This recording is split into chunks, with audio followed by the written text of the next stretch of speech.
खुदावंद का शुक्र है कि एक बार फिर हम आपकी खिदमत में हाजिर हैं और हमें खुशी होती है कि आप हमेशा इस प्रोग्राम को याद रखते हैं और संडे को आप इस प्रोग्राम को भी देखते हैं। आज के इस प्रोग्राम में खुशी की खबर में आज हम देखेंगे कि खुदा पर कीमत लगाना, पुटिंग प्राइस ऑन गॉड। इसको पेश करेंगे ज़ेब्दियल पीटर और इसके साथ ही आज सुबह एक बार फिर अपनी आवाज़ों को बुलंद करके खुशी के साथ इस हमदो सताइश में बेज़लियल और ज़ेब्दियल के साथ हम गाएंगे। आज सुबह एक दो गीतों के साथ हम प्रस्तुत करेंगे। बड़ा खूबसूरत गीत है मेरे कज़न का लिखा हुआ, सुबह सवेरे आँख खुली तो देखा जलवा तेरा, कैसा सुहाना लगता है फिर रात के बाद सवेरा। आइए इस गीत में मिलकर खुदा की प्रस्तुत करेंगे, उसकी शुक्रगुजारी करेंगे कि खुदा तूने मुझे आज का दिन दिखाया, तूने मुझे आज सांसें दी, तूने मुझे आज सब कुछ मेरी बॉडी में ठीक चल रहा है। ये सब तेरा करम है, तेरा फजल है जो मुझ पर है, और इसीलिए मैं तेरी प्रस्तुत, तेरी शुक्रगुजारी करूँगा।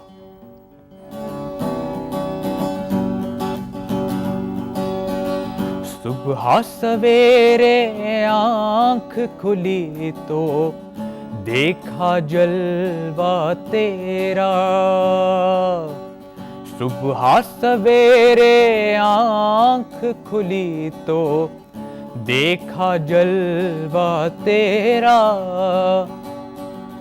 कैसा सुहाना लगता है फिर, कैसा सुहाना लगता है फिर रात के बाद सवेरा। सुबह सवेरे आँख खुली तो देखा जलवा तेरा, सुबह सवेरे आँख खुली तो देखा जलवा तेरा,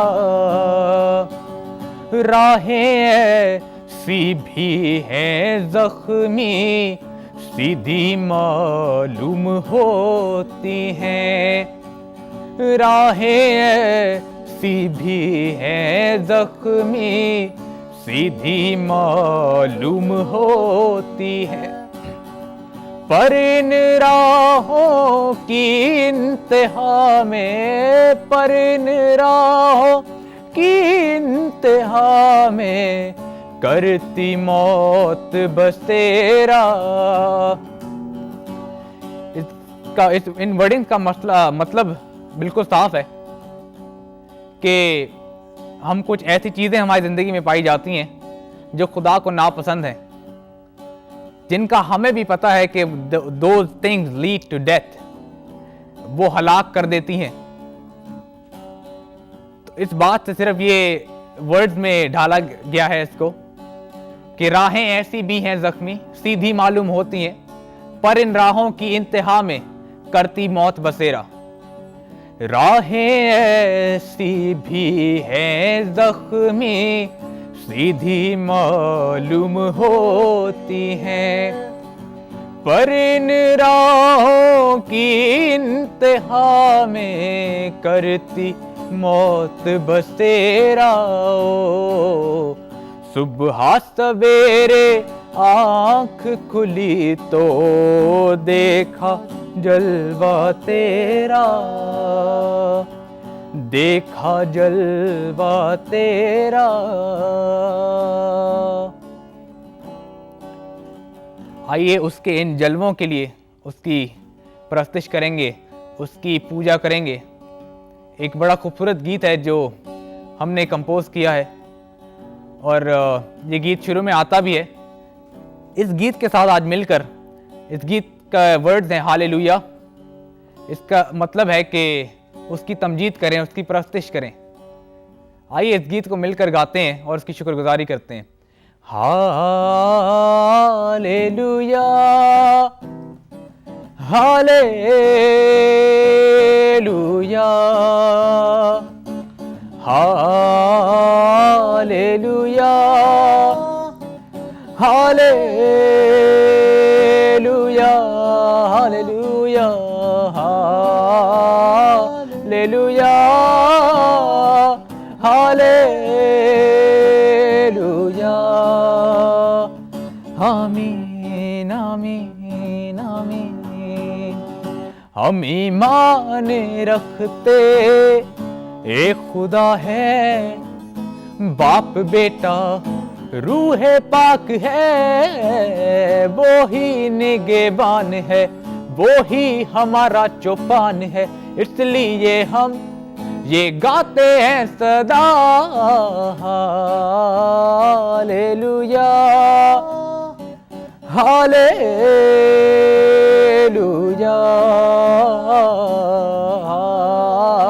हालेलुया हालेलुया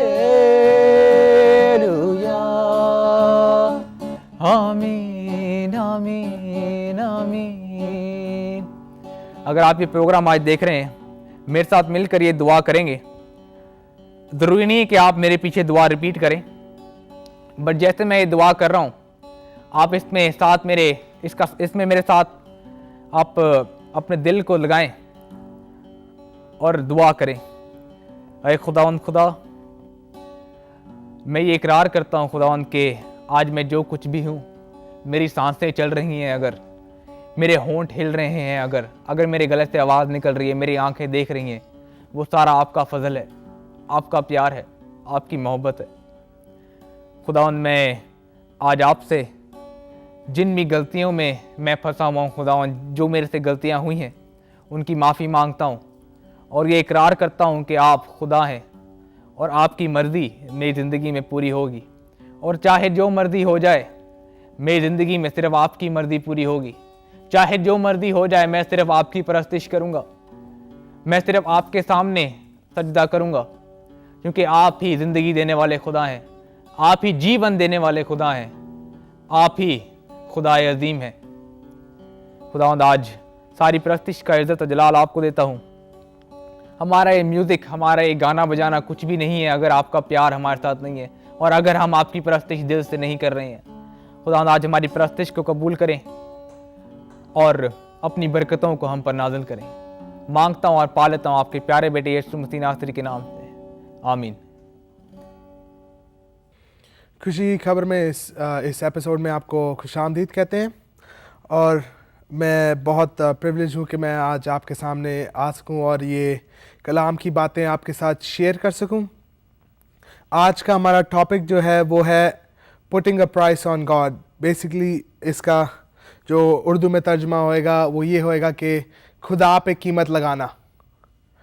और ये लोग जो हम करते हैं, ये जो चीज़ है खुदा पे कीमत लगाना, ये वो लोग करते हैं जो खुदा के बारे में बहुत जानते हैं, जो ऑलरेडी खुदा से वाकिफ़ हैं। और अगर आप खुदा से वाकिफ़ नहीं है, हम दुआ करेंगे कि आज इस प्रोग्राम के एंड तक या जब भी खुदा का रूह आपको कायल करे कि आप खुदा के साथ एक रिश्ता में आ सकें और एक रिश्ता जोड़ सकें। पर आज हम अपने टॉपिक की तरफ जाते हैं, जिसका जो है कि खुदा पे कीमत लगाना। और ये मैं इसलिए आपके साथ शेयर कर रहा हूँ क्योंकि ये बहुत बार मैं अपनी ज़िंदगी में खुद करता हूँ और ये बहुत एक कॉमन चीज़ है, क्योंकि हम इसको रियलाइज़ नहीं करते कि हम क्या कर रहे हैं, मगर हमसे जाने में कभी कभी या अनजाने में ये चीज़ हो जाती है। और इसको हम बहुत सिंपली 3 पॉइंट्स में हम इस पूरी चीज़ को देखेंगे। तो पहला जो मेरा पॉइंट है वो ये है कि हम खुदा पे कैसे कीमत लगाते हैं। आप कह रहे होंगे कि खुदा तो खुदा है, वो सबसे बड़ा है, सबसे अजीम है, कोई उसके जैसा नहीं है।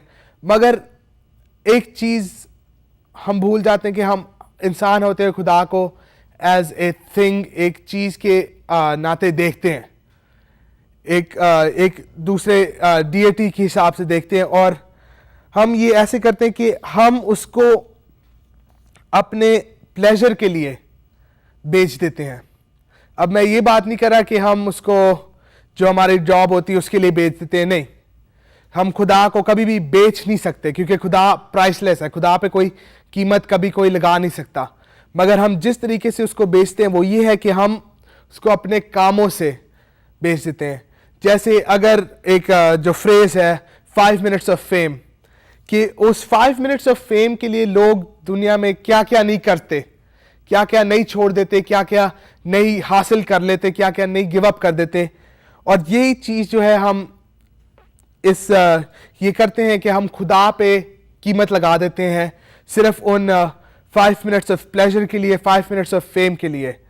और ये कीमत जो है ये नेसेसरी नहीं कि हम कोई गुनाह करें, कोई बहुत बड़ा गुनाह करें या कोई चीज़ ऐसी करें जो खुदा को नापसंद है। ये हम कीमत ऐसे भी लगा सकते हैं कि हम उन चीज़ों के लिए खुदा को रद्द कर देते हैं जो हमें खुशी लाती है।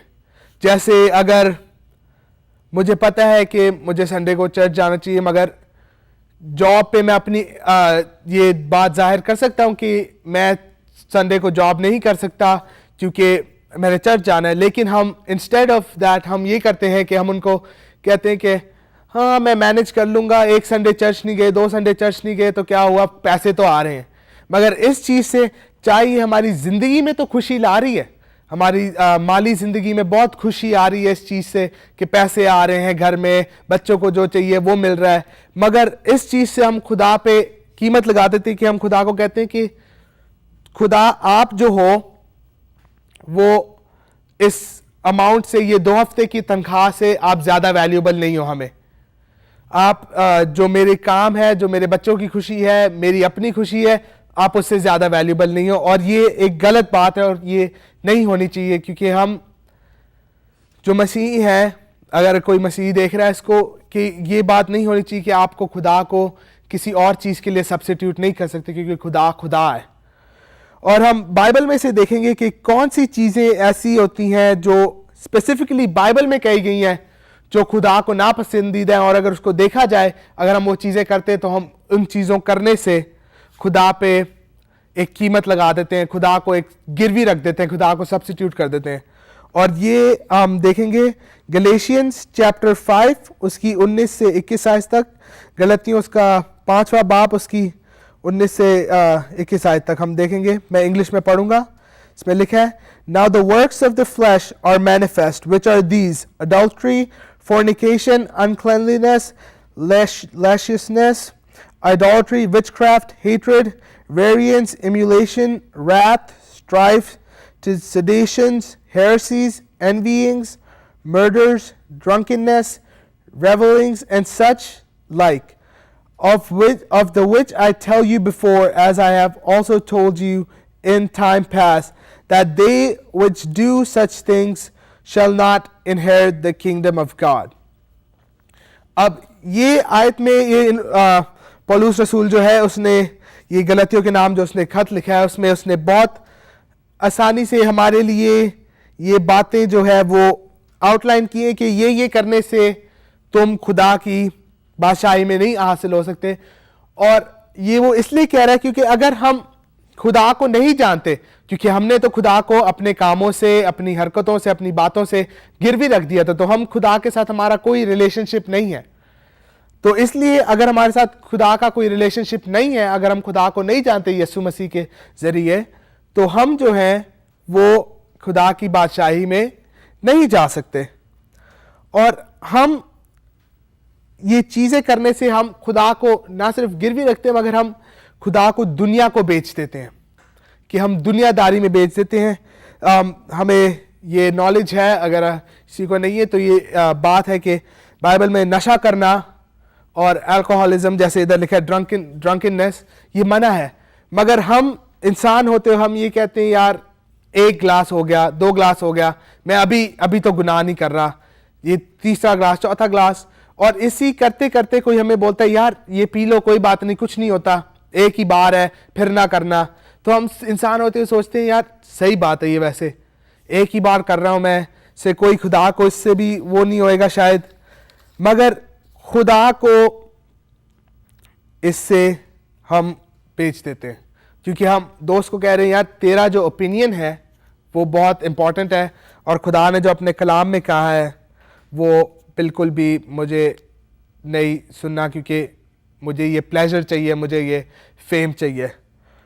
और अब दूसरा पॉइंट कि हम क्या कीमत क्या लगाते हैं खुदा पे। हम देखेंगे मत्ती की अंजील और उसका 26वां पाप और उसकी हम देखेंगे 14 से 16 आयत।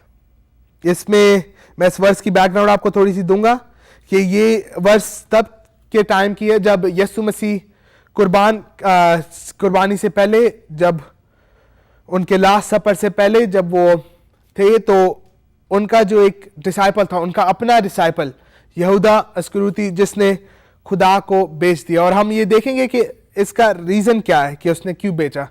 आए हम पढ़ें। इसमें लिखा है, then one of the 12 called Judas Iscariot went unto the chief priests and said unto them, What will ye give me, and I will deliver him unto you? And they covenanted with him for 30 pieces of silver, and from that time he sought the opportunity to betray him. अब इसमें यहूदा ने जो main reason है वो एक ये है कि खुदा की मर्जी पूरी होनी थी, इसलिए उसने ये स्टेप किया। मगर एक जो दूसरा रीजन ये भी है कि उसने अपनी लालच की वजह से ये किया। उसको लालच चाहिए था। उसने ये नहीं कहा कि अच्छा तुम मेरी जिंदगी बख्श दो और मैं तुम्हें यीशु मसीह दे दूंगा।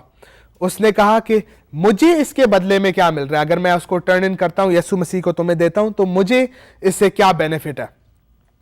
और ये हमारी जिंदगी में हम बहुत बार करते हैं कि हम खुदा को जो है वो कुछ चीज जो हमें बदले में मिलती है हम उसके लिए बेच देते हैं। और ये प्राइस है, ये लालच जो है वो प्राइस है। और एक ये मसीह में एक चीज होती है, जो लोग बहुत साल से, अगर आप चर्च जा रहे हैं तो कभी कभी ये होता है कि हम इतने वो हो जाते हैं कि हमें रियलाइज नहीं होता, इंसान होते हुए हमें ये रियलाइज नहीं होता कि हम ये प्राइस लगाते जा रहे हैं और अपनी जिंदगी गंवाते जा रहे हैं। और ये प्राइस जो है बाइबल में लिखा है कि जो गुनाह की मजदूरी है वो मौत है। हाँ, हमें प्राइस जो मज़ा मिल रहा है अभी, जो हमें ऐश मिल रही है, सारा कुछ मिल रहा है, मगर at the end of the day the wages of sin is death. और हम खुदा को जब बेच देते हैं गुनाह के लिए, तो हम बेसिकली एक प्राइस अपने आप के ऊपर भी खरीद रहे हैं कि अब हम गुनाह में जाते जा रहे हैं। और इसका एक बहुत परफेक्ट इलस्ट्रेशन है कि मैं कुछ साल पहले, 2-3 साल पहले अपने स्कूल के साथ गया था रिट्रीट पे, और हम एक कनूइंग कर रहे थे, एक लेक था उसमें कनू कर रहे थे। और बात ये थी कि मेरे कोच ने बोला आओ मेरे साथ हम चलते हैं कनूइंग करने, मज़ा आएगा। तो मेरा कोच जो है वो ऑलरेडी कनू में बैठे हुए थे, और मैंने एक पाँव कश्ती में रखा और एक पाँव मेरा शोर पे था। और आहिस्ता आहिस्ता वो कश्ती जो है वो शोर से दूर होती गई, और एक ऐसा वो हुआ कि वो कश्ती जो है वो उलट गई और मैं पानी में था और मेरा कोच भी पानी में था। और ये इलस्ट्रेशन मैं इसलिए दे रहा हूँ क्योंकि हम ये समझते हैं कि अच्छा एक बार गुनाह कर लिया कुछ नहीं होता, खुदा माफ कर देगा। तो हमारा एक पाँव कश्ती में होता है और एक पाँव खुदा के अंदर होता है, एक पाँव गुनाह में होता है, एक पाँव खुदा के अंदर होता है।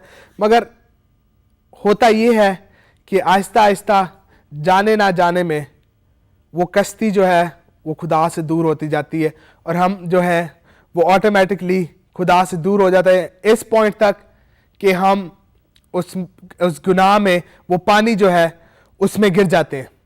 गुनाह जो है वो पानी की तरह है, बेसिकली वो एंडलेस है, उसका कोई ना शुरू है ना आखिर है, और उससे सिर्फ एक बचने का तरीका है, और वो है यीशु मसीह, जो कि किनारा है, जो कि हमारी जिंदगियों का किनारा है।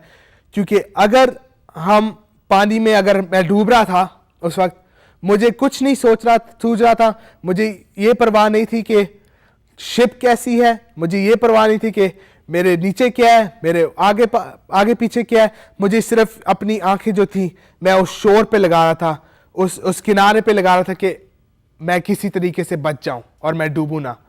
और ये इंसान होते हुए ये हमारी हालत है कि हम जो है हम बहुत बार ये करते हैं कि कोई बात नहीं, थोड़ी सी तो स्विमिंग आती है, थोड़ा सा तो गुनाह में थोड़ा तैर ले, ऐश कर ले, इशरत कर ले, मगर स्विमिंग करते करते वो लहरें आपको इतनी दूर ले जाती हैं किनारे से कि फिर दूर दूर तक किनारा नहीं नजर आता।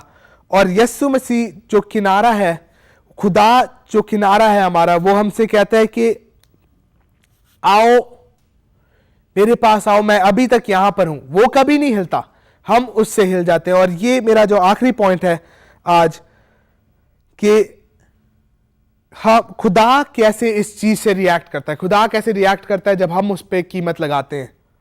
और ये जोशुआ उसका पहला बाब उसकी 9वीं आयत में लिखा है कि God is with, I am with you wherever you go. तो खुदा कहता है हमसे कि चाहे तुम मुझे बेच रहे हो, चाहे तुम मुझे डिनाई कर रहे हो अपने दोस्तों के सामने, अपनी कामों से, चाहे कोई देख रहा हो ना देख रहा हो, हम गुनाह में हैं, मगर खुदा हमेशा ये कहता है कि मैं ये किनारा हूं और मैं यहां से नहीं हिल रहा। आओ मेरे पास, आओ मेरे पास स्विम करके आओ। और कभी कभी तो खुदा खुद, जैसे बाइबल में पतरस के बारे में लिखा है कि पतरस ने यीशु मसीह को पानी पे चलते हुए देखा, उसने कहा कि मैं भी चलना चाहता हूं। यीशु ने उसको बोला आजा चल, और वो चलते चलते, मगर वो डूबने लगा क्योंकि उसने अपनी साइड की सिचुएशंस को देखा। उसने देखा आंधी है, तूफान है, और वो डूबने लगा। लेकिन यीशु मसीह ने आगे हाथ बढ़ा लिया। हम जब डूबने लगते हैं तो यीशु खुद पानी पे चल के हमारे पास आता है और हमें बचा लेता है। मगर बात सिर्फ ये होती है कि हमें हाथ बढ़ा के उसको कहना है कि खुदा हमें बचा ले। और ये जो जर्नी होती है, ये जो जब हम खुदा में आ जाते हैं, जब आप यीशु मसीह में आ जाएंगे, तो ये होता है कि एक फॉरेस्ट से आप गुजर रहे हैं। शुरू में किनारा नजर आता है, पानी नजर आता है। जब आप खुद यीशु मसीह में चले जाते हैं, जाते जाते जरूरी नहीं है कि हमेशा जिंदगी बहुत खुशहाल हो। कभी फॉरेस्ट में जब आप जाएंगे तो सुबह में तो बड़ा खूबसूरत लगता है, फॉरेस्ट, जानवर होते हैं इधर उधर, सारा कुछ प्रिटी होता है, ब्यूटीफुल होता है। But when you go in the night into the forest, it is scary, there seems no way out। और ये होता है जब हम मसीह में आ जाते हैं, तो ये होता है कि हम जब वो जंगल में चले जाते हैं, तो जब रात आती है, और रात जो है वो मुश्किल वक्त है, और जब मुश्किल वक्त आता है तब हमें कोई आसपास नजर नहीं आता, मगर हमें यीशु मसीह में फिर से उस दूसरी तरफ के किनारे को देखना है कि दिन आएगी और खुदा आएगा और मुझे इस जंगल में से, इस प्रॉब्लम में से निकाल लेगा। तो एट द कंक्लूजन मैं ये कहना चाहता हूं कि खुदा को देखते रहें, खुदा को तकते रहें, चाहे मुश्किल आए, तूफान आए। हाँ, ये होएगा कि आप खुदा पे कभी ना कभी तो गुनाह, हम इंसान है, गुनाह होएगा, खुदा पे प्राइस टैग लगेगा, मगर कभी अपनी आंखें हमने वो शोर से नहीं उठानी। आए हम दुआ करें। खुदावंद, हम तेरा शुक्र करते हैं हर एक चीज़ के लिए, और खुदावंद मैं दुआ करता हूँ खुदावंद इन व्यूअर्स के लिए खुदावंद, कि अगर खुदावंद ये उस फॉरेस्ट में से, उस जंगल में से गुजर रहे हैं खुदावंद, तू इनकी मदद कर खुदावंद, तू वो किनारा बन खुदावंद, तू वो नूर बन, वो लाइट बन खुदावंद, जो इनको लेके जाएगी और इनको किनारे तक पहुंचाएगी और इनको उस जंगल में से निकालेगी खुदावंद। इनके साथ साथ रहना खुदावंद, कि हर एक चीज़ में बड़ी मदद रहनुमाई करना। मैं मांगते हैं यीशु मसीह नासरी के नाम में, आमीन। आपका शुक्रिया इस खुशी की खबर के एपिसोड को देखने के लिए, और उम्मीद है कि आप हमें अगले हफ्ते फिर से ज्वाइन करेंगे। Thank you, God bless you. उम्मीद है आपने एंजॉय किया होगा हम तो 27 के साथ, और ज़ेब्डियल पीटर ने जो आज हमें पैगाम दिया है वो भी आपने सुना होगा कि किस तरीके से हम खुदा को अपने कामों से, अपनी बातों से, अपने चाल चलन से कैसे उसे बेच देते हैं। ये हम करते हैं, और आइंदा भी ऐसे ही बहुत सी अच्छी बातों के साथ, जो कि खुदावंद के कलाम में हमें मिलती हैं, हम पेश करते रहेंगे। आप देखते रहिए। खुदा हाफिज़।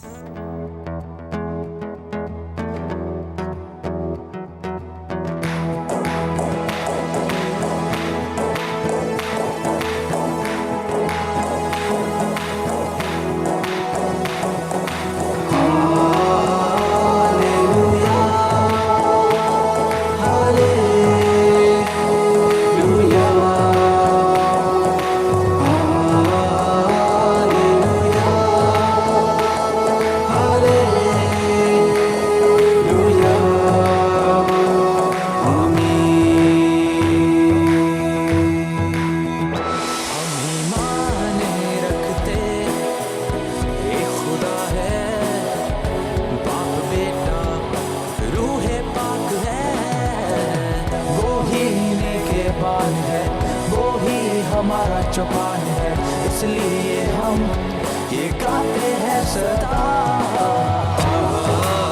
Hallelujah, hallelujah,